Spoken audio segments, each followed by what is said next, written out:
শান্তি, শৃঙ্খলা, উন্নয়ন, নিরাপত্তা এই সবগুলো কাজ পরিষ্কারভাবে করছে। তারা জননিরাপত্তার ভূমিকা পালন করছে, তারা আর্থসামাজিক উন্নয়নের জন্য কাজ করে যাচ্ছে। তো আমরা একটা জিনিস স্পষ্ট, যেটা হলো আসলে এই বাহিনী এটা একটা বাহিনী, এবং আমরা সৌভাগ্যবান যে আমাদের বাংলাদেশ নামে একটা রাষ্ট্রে এইরকম একটি বাহিনী আছে। আমাকে কে মূল্যায়ন করছে, কে না করছে, কে তোমাকে বড় করে তুলছে, কে না করছে এই বিষয় না, তুমি কি করছো সেটা তোমার মন জানে, তোমার বিবেক তো জানে। সুতরাং এটাই যদি সত্য হয়, তোমার প্রচার নাও থাকতে পারে, আইনি নিউজ ক্রাইসিস থাকতে পারে, আইনি সম্পর্কে মানুষের অবগত থাকতে পারে। একজন প্রশিক্ষণার্থী ইতিমধ্যে বলেছে আমরা অনেক কিছু জানতাম না এই বাহিনী সম্পর্কে। অনুরূপভাবে তোমরা যদি এই অবস্থা হয়ে থাকে তাহলে সাধারণ মানুষগুলো তারও কম জানে, এটি স্বাভাবিক। সুতরাং যত কম জানবে সেই বাহিনী স্কিমের সম্পর্কে তত ক্রাইসিস দেখা দেবে, এটাই স্বাভাবিক।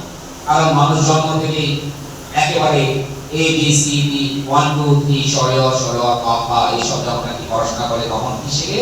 পুলিশ একটা বার্তা শব্দটা শেখে, একটা বার্তা শব্দ শেখে আর্মি এই শব্দটা শেখে। এই শব্দগুলো শেখার পরে তার কাছে কিন্তু ওরিয়েন্টেশন এই সমস্ত বাহিনী এমনি হয়ে যায়।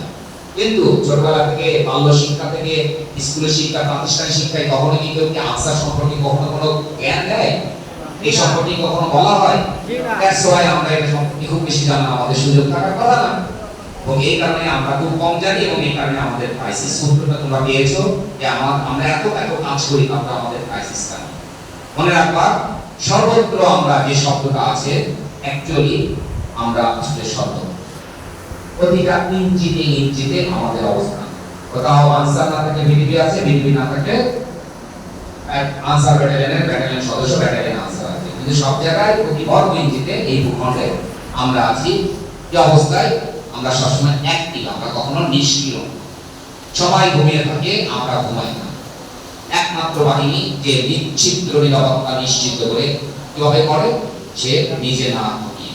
তোমরা ভালো করে যদি দেখো, তোমরা যখন নিরাপত্তার দায়িত্ব পালন করো তখন তোমরা ধৈর্য ধারণ করে আমার বক্তব্যগুলো তোমাদের শোনার জন্য আমি ধন্যবাদ দিতে ভুলে যাবো, তাই আগে ধন্যবাদ দিয়ে দিচ্ছি। তোমাদেরকে সবাইকে ভালো লেগেছে, সবাই খুব সুন্দরভাবে মনোযোগ দিয়ে শুনেছো। তো you people are so good, আমি বিশ্বাস করি।